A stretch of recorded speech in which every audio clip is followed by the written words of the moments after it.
So today I'm in conversation with my friend Bhargavi, who is the CEO of Excel Corporation, which is a super modern, all-women HR company, right? And you're about 10 years old now? Yes, we're on the 10th year this year. Yeah. That's awesome. Congratulations. Thank you so much, Rhea. So today we're going to talk about the importance of inclusive hiring and diversity and inclusion in general.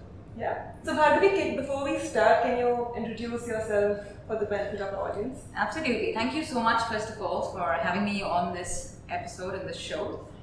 And I think what you're doing and the topics that you're talking about are very, very close to my heart. Our company's core is always talking about things that others don't usually talk about. So the company was founded in 2009. We're known as Excel Corporation. We are a HR consulting company, and we work with corporates, Fortune 500, startups. We work with Indian businesses, just the works. We have been in the market for the last 10 years, and I'm just so happy that while you and I started talking, we started talking about the issues which are very, very dear to your company and me. Yeah. And glad that we had synergy there, and I feel the same way. First, ask you, what is the role and function of HR in today's Indian business scenario, be it startups or be it corporates? Absolutely. I'm glad this question has come now. Had you asked me this even 2 or 3 years back, the question would be division is like the biggest joke in a corporate. So they go like, oh, these guys are the ones who come and celebrate birthdays, and they are the ones who you have to say hello on the day of salary and things like that. But I think the conversation's gone beyond that now. Sure. Corporates are waking up to the fact that human resource teams in their organizations are here to help corporates meet the future requirements of how talent should be handled in a corporation. What kind of people will be walking into those doors that are going to hold the corporation strong and high in the future? So before we deep dive, I want to ask you, as a CEO of an HR company, what do you think of when you hear the term inclusive hiring? When I talk about inclusive hiring, I know that the term is being understood as more gender inclusion. Yeah. When I hear it, of course, I would believe that I'm slightly more aware of what's going on, and I'm more aware of where inclusivity has to be extended most in the workforce. So for me, it means everything. It means people with special needs. It means people who have not been given opportunities to be given opportunities, and that's a core value of our business as well. We want to be the voice for people who have not even had a platform to be heard. So that's exactly what we do. Inclusion always stops at gender. Yes. Or sexual orientation, yes. Right? And it needs to go beyond that. And I think at Reservoir, that is our aim of making sure that people with, like you said, special needs, yes, or people with different abilities are also part of this campaign, are also part of this initiative, right? Absolutely. Talking about what is the role of leadership when it comes to hiring, and especially inclusive hiring for the companies? Sure. I think in general, anybody who is deemed to be a leader of an organization, a vertical, or even a function or a project has to be somebody with vision and vision into the future. That's the kind of people who can be called leaders. They should be certified to be called leaders. And if they can't see what the future is going to hold, and if they can't see what direction the team, the function, the company has to head in, then I think they're just misplaced in that particular job. So having said that, I think leadership has a huge role in inclusivity, because most often, let me talk to you about two different kinds of leaders. We work with clientele who are in the corporate space, who are your established companies, and we work with clients who are in the startup space. So when it comes to the corporate space, when we're talking about leadership, we're literally talking about a top-down approach. Sure. It's always the guy who can make the loudest noise, who has the maximum power in the company, who can wield that power for good. Then if these guys or these people, men and women, start talking about leadership in the right manner, in terms of inclusivity, in terms of getting everybody into the conversation, right. People with locomotive disability, people with mental disability, people with different kind of needs, if they can start talking about them in a conversation for inclusivity, then I think we have started the conversation. The battle is already, half won. Just talking about it, I think, and awareness about it makes all the difference. So yes, right leadership in corporates definitely extends to the right kind of teams being built. In terms of startups, when we say leadership, well, in startups we talk about everybody being a leader. So everyone owns that part of the business that they do. So they're individual contributors. So if you get diverse people to come into a startup space, then I think the startup becomes even more richer, in terms of its culture, and this is the kind of culture which is for companies of the future. So there you go. I love how you said that everybody is a leader in a startup. Yes. So Reservoir is a startup, Yes. right? And one of the things that we're very proud of is that we don't like to micromanage each other's work. Wonderful. So we work with people on the spectrum day in, day out. Yes. And I feel that as a part of this team, these are the people who are most efficient when it comes to work, right? Like once I explain to them what their job is or what their task is or what I expect of them, they will ask me all the questions up front. So all the questions come up front and like, what is the word limit? When do they have to deliver it? What is the follow-up of this task going to be? Everything that even sometimes I haven't thought of will come up at that point. Yeah. It'll be delivered on time. Perfect. It'll always exceed my expectations. Amazing. Also because they have this drive, that they have to be the best versions of themselves. Correct. Every time, all the time. Correct. I think every entrepreneur, when you start out, you have to be proud of what you're creating. And Yeah. I think the kind of work that you're doing, not only you should have super pride about it, but the best thing is you're very smart about it. Yeah. And you're not just doing it as just another awareness, just another CSR opportunity, Yeah. which is what is so wonderful about it. Yeah. The management cannot do everything Yes. in an organization, right? So obviously the HR vertical therefore becomes very important. Also because for all other human resource purposes, this is the verticals that is responsible. Absolutely, yes. So can you talk about their role in inclusive hiring? Absolutely. So I think nowadays companies are investing in learning and development programs. So a lot of employees in the company, not just the HR vertical, Yeah. but sometimes these programs are extended to any and every vertical, any Sure. division. So they all have a common dashboard. They can go there, they can see what are the latest courses, programs, etc. coming up. Yeah. And L&D, the learning and development teams, are part of HR. Yeah. And these are keeping abreast in terms of the trends across the world, Yeah. especially in sensitizing companies into these kind of topics. I think the conversation starts with sensitivity. A lot of them don't even know what we're talking about when we're talking about inclusivity. Yeah. What does it mean to hire somebody who's extremely different from you, Yeah. whether it's with physical abilities or mental abilities, both superior and probably on the same level as you are. Yeah. So I think sensitivity, awareness about what it is comes from these kind of courses. So HR can schedule these kind of programs, get people like you to come and talk about it, who know more about the subject than they do, and organize these kind of programs within the company, within the system, and slowly the dialogue then increases. Sure. Yeah, and probably encourage even people with families who are, are subjected to this on a daily basis, because they are more sensitive about it. They definitely know more about it. They know how it feels to, take care of somebody like that. So it's a topic close to heart. So they should definitely, get that passion out through these kind of mediums, through these programs. And then, because it's somebody of their own fraternity person is going out there and talking about a subject like this, you don't even have to get an external expert. That's true. That makes all the difference. That's true. Yeah, when you listen to your own, you probably are more motivated than when I make you listen to somebody else from outside. So yeah, probably the HR divisions could do that, should do that. Yeah.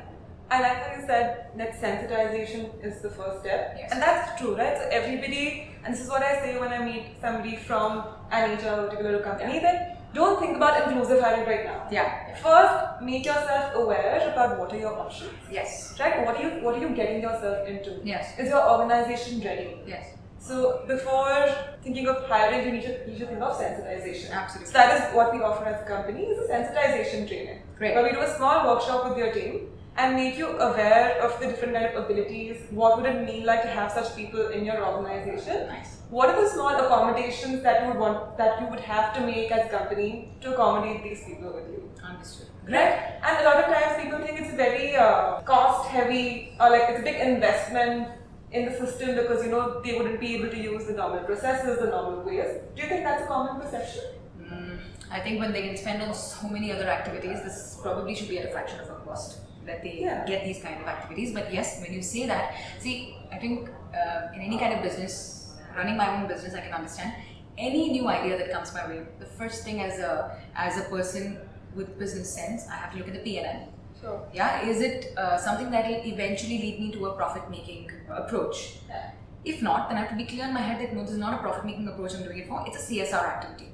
And then once I know I'm categorizing it as CSR in terms of, say, sensitivity training. Yeah. Yeah.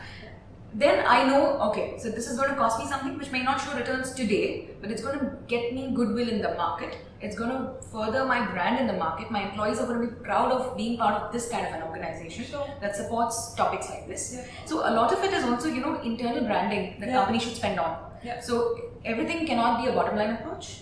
But this is something that they're investing, brings in that, that human feeling back to work. Yeah. It's not just a job, it's a work and it's a joy and it's a pleasure to be part of that organization, which is so aware, which is so conscious about the environment they're belonging to, and they actually want to do something about it. I mean, how wonderful is that? Who wouldn't want to wake up in the morning and go to work to such a place? That's my two bits about it. When you say that, all I can think of is there will be parents, right, who will be coming to this office who are subjected to isolation or all the the negativity that comes with the stigma around it. And the minute you think that you're going to a workplace which supports and which takes such a strong stand on this problem, I feel like you feel very, very motivated to go there. Even if they're not parents, they're family members, they are neighbors, they are people sitting next to you in a theater. Right? So there is at no point are you going to be able to remove this part of the community from your life, right? So at some point you're always going to come face to face with a person who's different than you. And it's good to be prepared. Right? It's good to be conscious of decisions that you make in such situations. Absolutely. And the second thing, Bhargavi, that you said about looking at this as a CSR approach. So I'm just going to take a step back and say that when I say that inclusive hiring has benefits, I also mean that they make excellent employees. Correct. Right? So your bottom line will change, and there are case studies, there is research that proves it will improve it. Correct. Right? So because these people are so focused, their turnover rate is so less, right? They are dedicated employees, they're so good at their jobs. Some of them can hyper-focus on tasks which will seem monotonous and boring to others. Like I can go on and talk about the benefits that are of hiring people with disabilities, which is so widely acceptable everywhere, right? That I think people should also stop thinking about it as a CSR activity. Absolutely, I think you hit the nail on the head. What we've seen is a lot of companies that have seen scale are the ones who are able to take a good decision of hiring, people with different needs, special needs, developed needs, or somebody who's usually looked a little carefully about before you hire.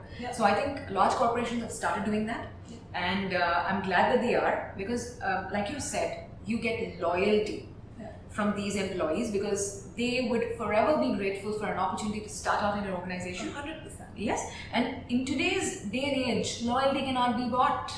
I mean, actually, loyalty is not even being considered as a factor when you're looking at a job. It's more like, oh, am I going to get $100,000 more in the next job? Great, I'm just going to switch. Forget about the culture, forget about the flexi work benefits I got, forget about my job title, forget about the independence I had to do my own task.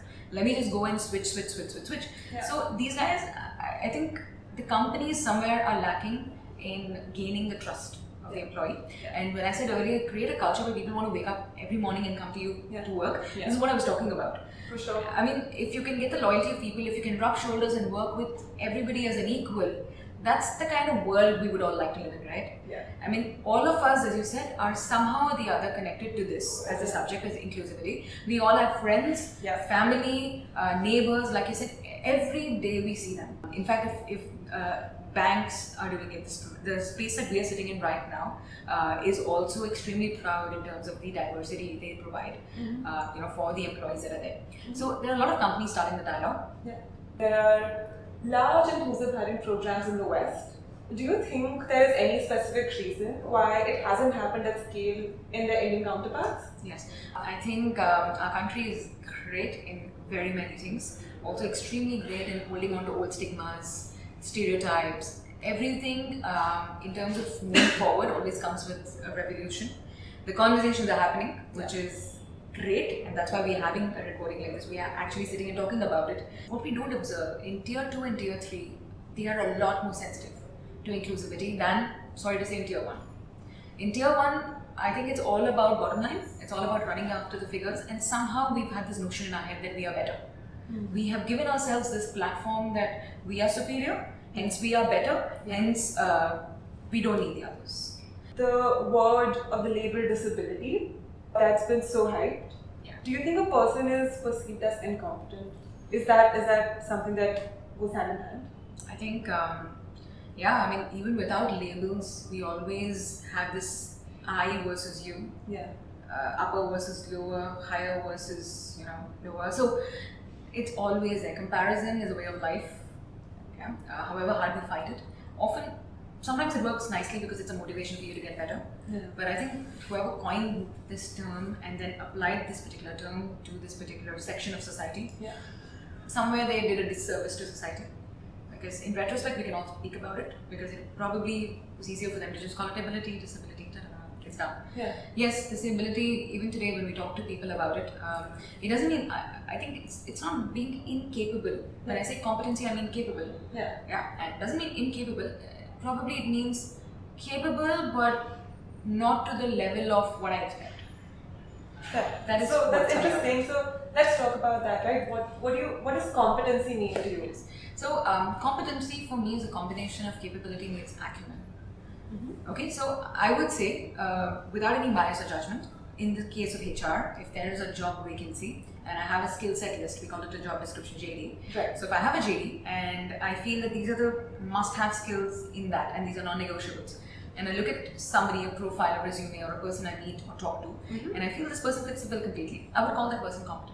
Yeah. For the job. Yeah. Sure. So this is no holds barred. I mean, I wouldn't even want to go to the extent of gender, age, Sure. ability. Absolutely. Yeah, I'm not going to that at all. Absolutely.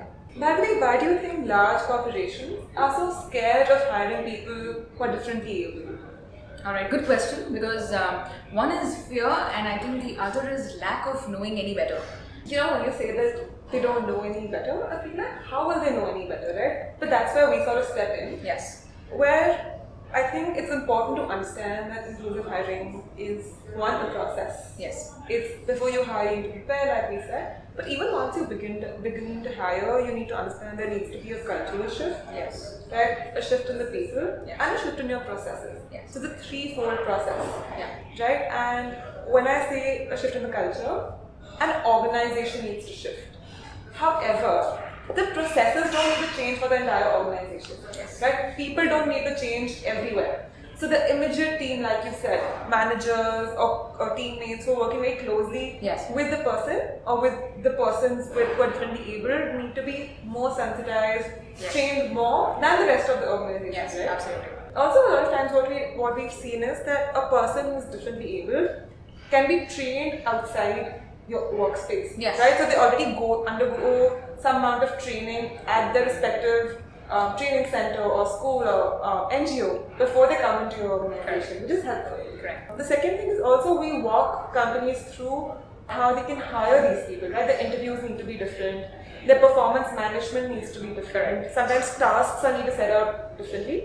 But all of these can be done through very small accommodations. Yes. Right? Then no big investment or no big change is needed as such. Yeah. Right? Like if a person likes a quiet corner, I'm sure every office can accommodate that. There are noise cancellation headphones that are available. Absolutely. So innovative, creative solutions Absolutely. can be found to make your organization more inclusive. Absolutely. I mean, 100%. It just takes a small step to make a big change. Yeah. I mean, here we're talking about organizations which are legacy businesses going from legacy business to digitization. Yeah. And that is called a massive change, a massive process which takes like 100%. years and years. This is probably just human adjustments, just your basic conditioning, just to adjust that a bit.